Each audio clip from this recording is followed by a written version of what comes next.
Good morning student, I am Muzammil, your social science teacher. आज हम लोग क्लास 10th के सिलेबस के बारे में डिस्कस करेंगे।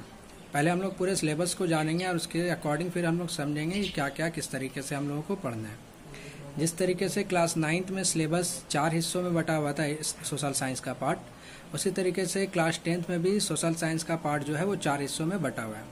हिस्ट्री, पॉलिटिकल साइंस या फिर सिविक्स, ज्योग्राफी और इकोनॉमिक्स।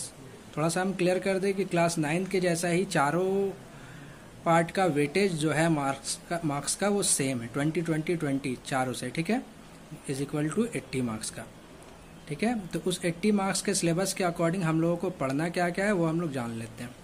सबसे पहले हिस्ट्री में हम लोग आते हैं। हिस्ट्री में सेक्शन 1 है, ठीक है, इवेंट्स एंड प्रोसेस, जिसमें चैप्टर है the rise of nationalism in Europe, ठीक है। और पहला chapter the rise of nationalism in Europe पढ़ना है हम लोगों को, और उसी में दूसरा चैप्टर हम लोगों को पढ़ना है नेशनलिज्म इन इंडिया। उसके बाद सेक्शन 2 में आएंगे हिस्ट्री का, जिसमें हम लोगों को पढ़ना है लिवलीहुड्स इकोनॉमिक्स, ठीक है। इसके अंदर 2 चैप्टर है, लेकिन दोनों में से कोई भी एक चैप्टर हम लोगों को पढ़ना है।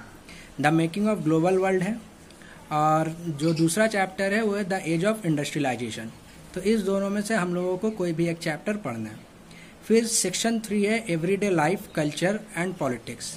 इसमें एक चैप्टर है, पहले सीबीएसई के अंदर 2 चैप्टर रखा हुआ था, अभी एक चैप्टर है और उसी चैप्टर को हम लोगों को पढ़ना है, that is print culture and the modern world. फिर नेक्स्ट आते हैं हम लोग ज्योग्राफी के तरफ। ज्योग्राफी में जो सबसे पहला चैप्टर पढ़ना है वो पढ़ना है जो सबसे पहला चैप्टर पढ़ना है वो पढ़ना है resources and development. Second chapter अगर हम लोग ज्योग्राफी का देखेंगे तो हम लोगों को दिखेगा फॉरेस्ट एंड वाइल्ड लाइफ, लेकिन सीबीएसई के अकॉर्डिंग ये नहीं पढ़ना है। ये स्कूल के पीरियोडिक टेस्ट में पूछा जा सकता है, लेकिन सीबीएसई के अकॉर्डिंग इस चैप्टर को हम लोगों को नहीं पढ़ना है। थर्ड चैप्टर है वाटर रिसोर्सेज, और इसके साथ भी सेम कंडीशन है कि स्कूल के पीरियोडिक टेस्ट में इसको पूछा जा सकता है, लेकिन सीबीएसई के अकॉर्डिंग इसको हम लोग नहीं पढ़ना, ठीक है। नॉलेज लेना है, लेकिन सीबीएसई के एग्जाम में ये इवेल्युएट नहीं किया जाएगा, ना ही फॉरेस्ट एंड वाइल्ड लाइफ और ना ही वाटर रिसोर्सेज।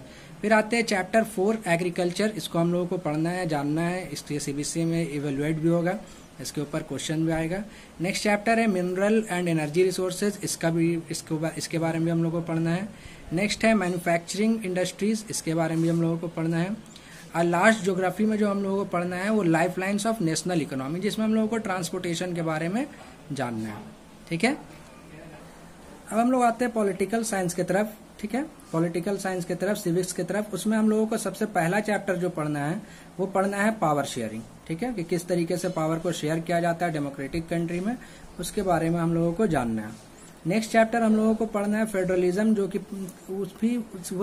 वो भी सिमिलर ही है पावर शेयरिंग के जैसा, कि किस तरीके से डिफरेंट लेवल ऑफ गवर्नमेंट में पावर को शेयर किया जाता है। फेडरलिज्म का मतलब क्या होता है उसके बारे में डिटेल जानना है हम लोगों को। थर्ड चैप्टर अगर हम लोग देखेंगे एनसीईआरटी का, तो हम लोगों को दिखेगा डेमोक्रेसी एंड डाइवर्सिटी, लेकिन फिर से हम क्लियर कर दें कि थर्ड चैप्टर जो डेमोक्रेसी एंड डाइवर्सिटी है, ठीक है, वो भी हम लोगों को सीबीएसई के अकॉर्डिंग नहीं पढ़ना है।